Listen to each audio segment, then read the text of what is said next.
मित्रांनो, जर तुम्ही 10वीच्या बोर्ड परीक्षेची तयारी करत असाल तर तुम्हाला माहिती असेल की PYQs किती महत्त्वाचे आहेत.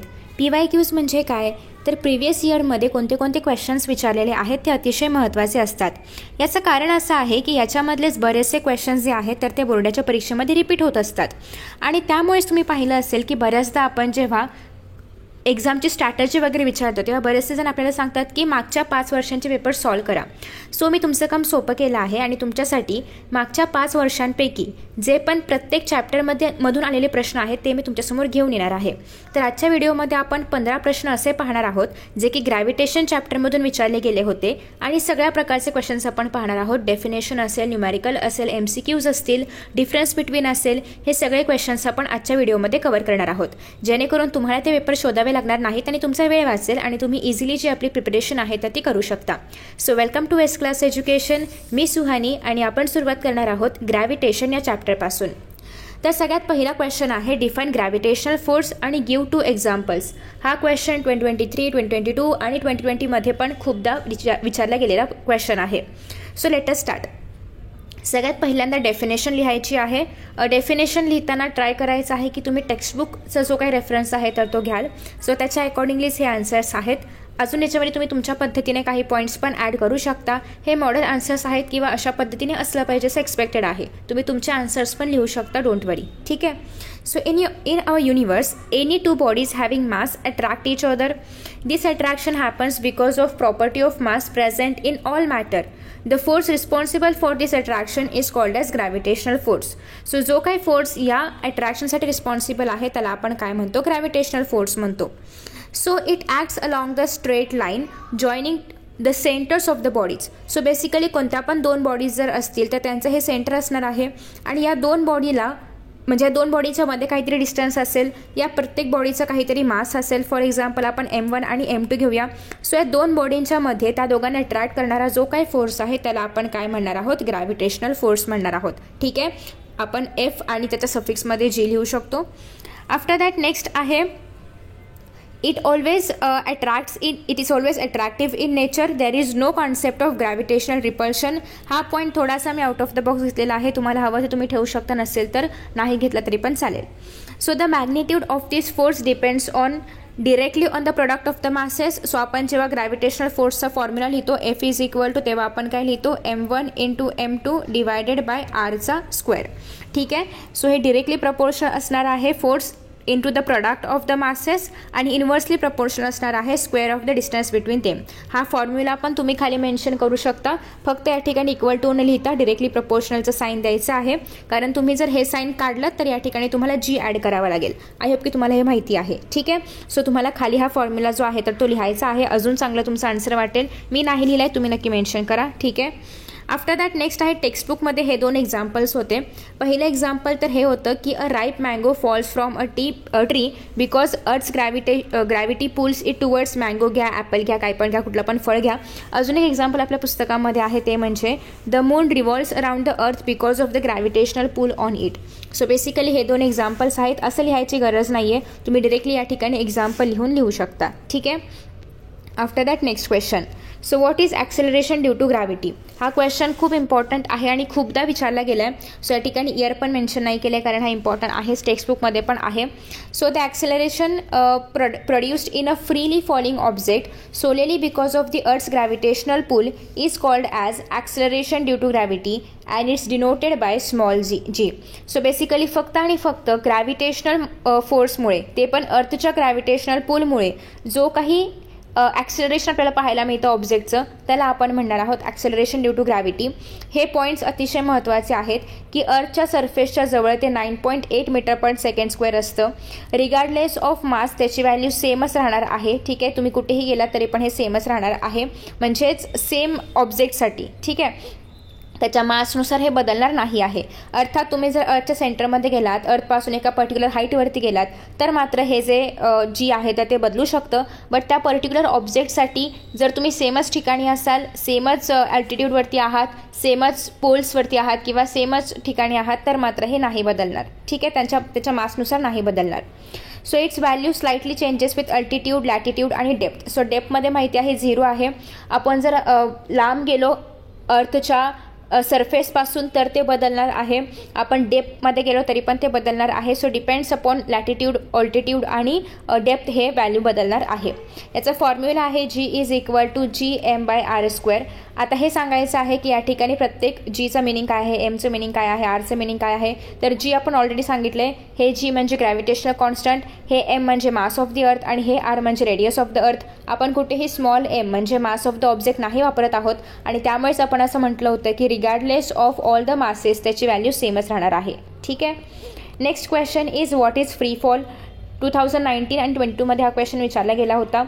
So let us see the motion of a body under the influence of only gravitational force. फक्त आणि फक्त ग्रॅव्हिटेशनल फोर्सच्या under, air resistance, frictional force असे कुठलेही इतर फोर्स न घेता, with no other force acting on it is called as gravitational force. Is called as free fall. ठीक आहे. सो एखादा बॉडी फक्त आणि फक्त ग्रॅव्हिटेशनल फोर्सच्या अंडरच काही मोशन परफॉर्म करत आहे, without air resistance, without frictional force, without any other force acting on it, त्याला आपण म्हणणार आहोत फ्री फॉल. ठीक आहे. Done. So in free fall the acceleration of the body जी म्हणजेच काय, ॲक्सिलरेशन ड्यू टू ग्रॅव्हिटीज असणार आहे, कारण फक्त आणि फक्त ग्रॅव्हिटेशनल फोर्सच काम करतं आहे.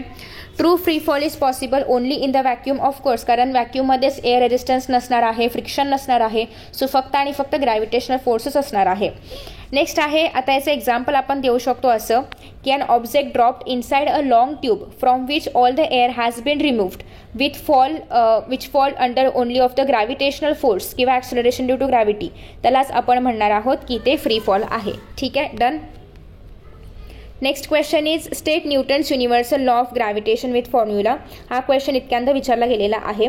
So every particle of matter in the universe attracts every other particle with a force. ठीक आहे. आपण पाहिलं की प्रत्येक पार्टिकल जे पण युनिव्हर्समध्ये आहे, प्रत्येक ऑब्जेक्ट जे पण युनिव्हर्समध्ये आहे, त्या प्रत्येक ऑब्जेक्टला दुसरा ऑब्जेक्ट नेहमीच अट्रॅक्ट करत असतो. ठीक आहे. So directly proportional to the product of the masses आपण काय पाहिलं होतं, force is directly proportional to the product of m1 m2 आणि inversely proportional to the square of the distance between the centre of both the objects. ठीक आहे. So हे जे आहे तर हेच Newton's universal law of gravitation आहे. हे तुम्ही हवं तर खाली पुन्हा एकदा लिहू शकता किंवा मी लिहून दिलंच आहे ते आपण बघूया की फोर्स इज इक्वल टू, जेव्हा आपण डिरेक्टली प्रपोर्शनलचं साईन काढतो तेव्हा आपण एक कॉन्स्टंट इंट्रोड्यूस करतो आणि हा जी म्हणजे काय आहे, ग्रॅव्हिटेशनल कॉन्स्टंट. ठीक आहे. हे सगळ्यांना माहिती असेल. तर या ठिकाणी तुम्हाला जीची पण डेफिनेशन लिहायची आहे किंवा जी पण काय डिनोट करतं हे लिहायचं आहे की हे डिनोट करतं ग्रॅव्हिटेशनल कॉन्स्टंट. ठीक आहे. एफ काय सांगतं, ग्रॅव्हिटेशनल फोर्स, m1 m2 काय आहे, मास ऑफ द बॉडीज आणि आर काय आहे, distance between the centre of the bodies. So हा फॉर्म्युला लिहायचा आहे आणि हे 4 पॉईंट्स लिहायचे आहेत. डन. आफ्टर दॅट नेक्स्ट आहे state Newton's universal law of gravitation. अच्छा, डबल झाला काय क्वेश्चन. Okay, sorry. सो या ठिकाणी ॲक्च्युली मी लिहिलेली आहे ही व्हॅल्यू. ओके. सो हा डबल यासाठी घेतला असेल कारण मी वरती लिहायचं विसरली असेल, त्याच्यामुळे हा पुन्हा एकदा लिहिलेला आहे. याची व्हॅल्यू पण लिहायची आहे, फॉर्म्युला पण लिहायचा आहे. आणि हा जो फोर्स आहे तर हा along the joining of the centres act करतो. म्युच्युअल फोर्स आहे, दोन ऑब्जेक्ट्सच्या मध्ये ॲक्ट करतो. हे काही एक्स्ट्रा पॉईंट्स आहेत, इफ यू वॉन्ट तुम्ही लिहू शकता.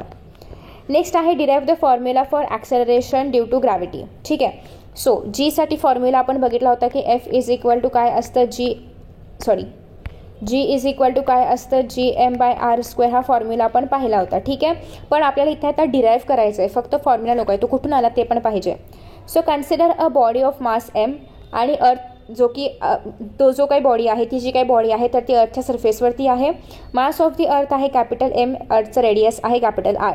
सो न्यूटनचं लॉ आत्ताच आपण पाहिलं, न्यूटनचं युनिव्हर्सल लॉ काय आहे, F is equal to GM capital M/r². इथे M म्हणजे काय आहे, मास ऑफ दी अर्थ, R म्हणजे रेडियस ऑफ दी अर्थ, स्मॉल m म्हणजे काय, मास ऑफ द बॉडी किंवा mass of the object, G gravitational constant आहे आणि F ग्रॅव्हिटेशनल फोर्स आहे. न्यूटनचा सेकंड लॉ काय आहे आपल्याला माहिती आहे, F is equal to ma.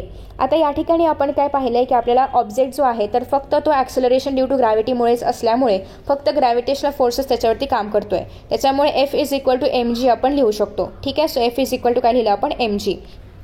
आता बघा, हे दोन्ही पण F सेमच आहे, तर या दोन इक्वेशनच्या अकॉर्डिंगली आपण दोघांना इक्वेट करू शकतो. So mg is equal to GMM/r². ठीक आहे.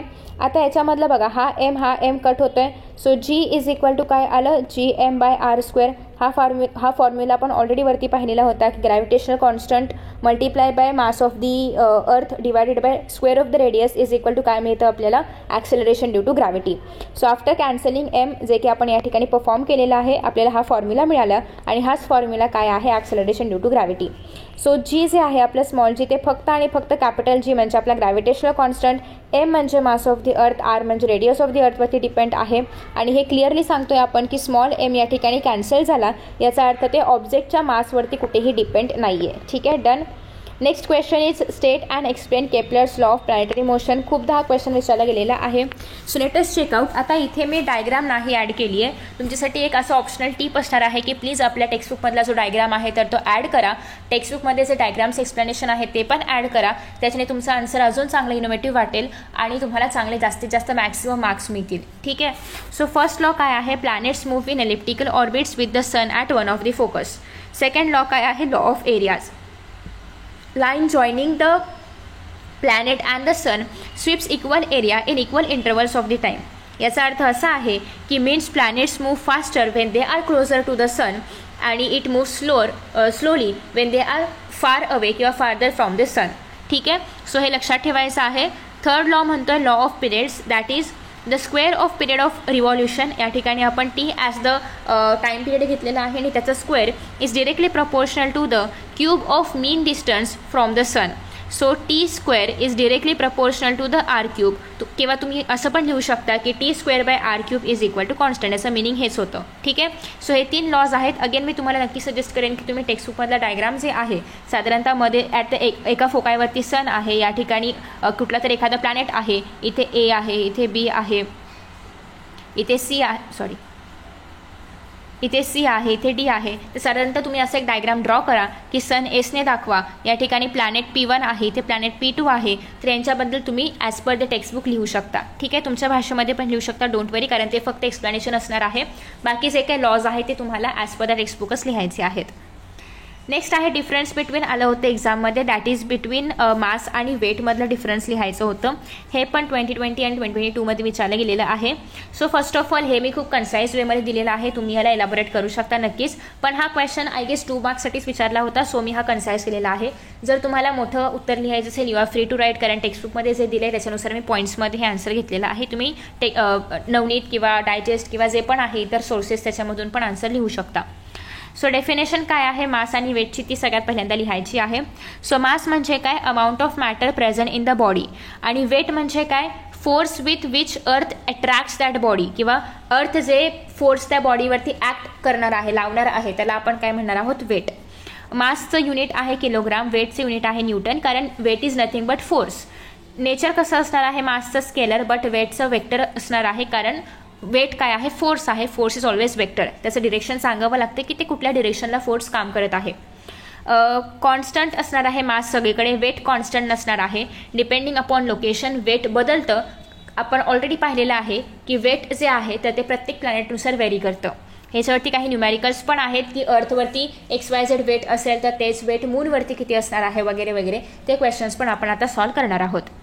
सो 8th क्वेश्चन आता आपण पाहतोय, why does weight change from moon earth to moon but mass does not. आपण आत्ताच पाहिलं की मास सगळीकडे कॉन्स्टंट असतं, कारण मास म्हणजे काय, त्या ऑब्जेक्टमध्ये किती मॅटर प्रेझेंट आहे. पण वेट मात्र बदलतं डिपेंडिंग अपॉन लोकेशन, कारण वेट म्हणजे काय की आपलं अर्थ जे आहे तर ते त्या ऑब्जेक्टवरती किती फोर्स अप्लाय करते, किती ग्रॅव्हिटेशनल फोर्स अप्लाय करते, याच्यानुसार वेट बदलत जातं. So mass remains constant everywhere, weight depends on the gravity. आता इथे आपण हे पाहतोय की मूनची ग्रॅव्हिटी जी आहे तर ती अर्थच्या ग्रॅव्हिटीपेक्षा 1/6 आहे. म्हणजेच आपल्या अर्थवरती जर एखाद्याचं मास 60 किलोग्राम असेल तर मूनवरती त्याचा मास फक्त 10 किलोग्राम असणार आहे. सो असं म्हणतात की तुमचं वजन जास्त असेल तर तुम्ही चुकीच्या प्लॅनेटवरती आहात, कारण तुमचं वजन इतर प्लॅनेटनुसार बदलतं. सो बेसिकली वजन इज नथिंग बट वॉट. आपण जे मेजर करतो आपलं वजन काट्यावरचं वजन, तर ते काय आहे, वेट आहे. ते अर्थ आपल्यावरती अप्लाय करते, आपल्या बॉडीमधला मॅटर नाही आहे. अर्थ आपल्यावरती किती फोर्स अप्लाय करते, that is what our weight is. ठीक आहे. सो हा फॉर्म्युला पण तुम्ही लिहू शकता किंवा हे तुम्ही असं डिफाईन करू शकता, सो दॅट तुमचं हे जे स्टेटमेंट आहे तर त्याला ते सपोर्ट करेल. ठीक आहे. नेक्स्ट ॲक्च्युली हा क्वेश्चन नंबर 9 आहे. Question number 9. Why is gravitation acceleration g different at poles and at equator. आपण काय पाहिलं होतं की जी काय आहे, जी इज इक्वल टू GM/r². आपल्याला हे पण माहिती आहे की आपलं प्लॅनेट अर्थ एक्झॅक्टली सर्क्युलर किंवा स्पेरिकल नाही आहे, तर ते थोडंसं असं एलिप्टिकल असल्यामुळे जर आपल्या अर्थचं सेंटर इथे आहे तर इथून रेडियस कमी आहे बघा, आणि दुसरा जर रेडियस आपण पाहिला हा पिंक कलरवाला तर हा रेडियस जास्त आहे. याचा अर्थ इक्वेटरसाठी रेडियस काय आहे, जास्त आहे, आणि पोलसाठी रेडियस जो आहे तर तो कमी आहे. सो बघा, रेडियस आणि जी इन्व्हर्सली प्रपोर्शन आहेत. रेडियस कमी म्हणजे जी जास्त असणार आहे आणि रेडियस जास्त म्हणजे ॲक्सेलरेशन ड्यू टू ग्रॅव्हिटी कमी असणार आहे. सो हे रिलेशन असल्यामुळे आपण असं म्हणतोय की जीची व्हॅल्यू प्रत्येक ठिकाणी अर्थवरती व्हेरी करते डिपेंडिंग अपॉन की आपण पोल्सवरती आहोत की आपण इक्वेटरवरती आहोत. आय होप तुम्हाला कॉन्सेप्ट कळले आहे. आता आपण याचा आन्सर कसं लिहायचं हे ॲक्च्युली बघूया. So earth is an oblate स्पिरॉइड, किंवा तुम्ही असं पण म्हणू शकता की अर्थ इज बिट एलिप्टिकल म्हणू शकता, किंवा earth is not exactly spherical असं पण म्हणू शकता.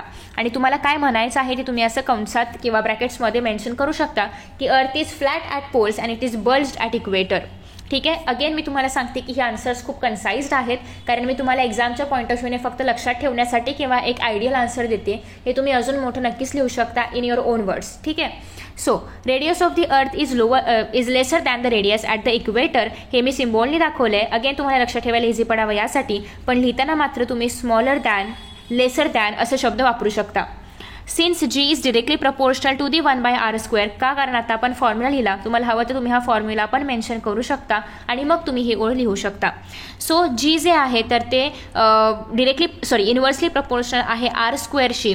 सो त्याच्यामुळे आर पोल्सवरती लहान असल्यामुळे किंवा स्मॉलर असल्यामुळे जीची व्हॅल्यू पोल्सवरती जास्त असते. So earth's rotation causes centrifugal force and that reduces the value of g at the equator. So पोल्सवरती जी असणार आहे साधारणतः 9.83 मीटर पर सेकंड स्क्वेअर आणि इक्वेटरवरती 9.78 मीटर पर सेकंड स्क्वेअर, आणि त्याच्यामुळे आपलं हे जे स्टेटमेंट आहे तर ते एक्झॅक्टली करेक्ट आहे. नेक्स्ट आहे 10th question, that is MCQ. Okay. So weight is given by, आत्ताच आपण काय बघितलं की वेट हे काय आहे, वेट आपल्याकडे असणार आहे फोर्स, आणि फोर्सचा फॉर्म्युला काय होता M×G. ठीक आहे, किंवा M×A घ्या, वॉटेवर M×A घ्या, M×G घ्या. आणि वेट म्हणजे काय आहे, आपल्यावरती अर्थ किती फोर्स एक्झर्ट करते किंवा एखाद्या बॉडीवरती किती फोर्स एक्झर्ट करते, किती फोर्स अप्लाय करते. So weight is nothing but force, force is nothing but mass into acceleration, म्हणजेच M×G किंवा M×A. आता या ठिकाणी स्पेसिफिकली आपण वेटचा विचार करतोय. वेटचा विचार करतोय म्हणजेच काय, अर्थच्या ग्रॅव्हिटेशनने काहीतरी फोर्स अप्लाय केला आहे, त्यामुळे या ठिकाणी आपण M×G बरोबर मानणार, M×A नाही. हेच जर या ठिकाणी आपल्याला फक्त फोर्स विचारला असता किंवा फक्त फोर्सबद्दलच विचारलं असतं तर आपण M×A हा फॉर्म्युला बरोबर मानला असता. ठीक आहे. सो इथे करेक्ट आन्सर आहे ऑप्शन C.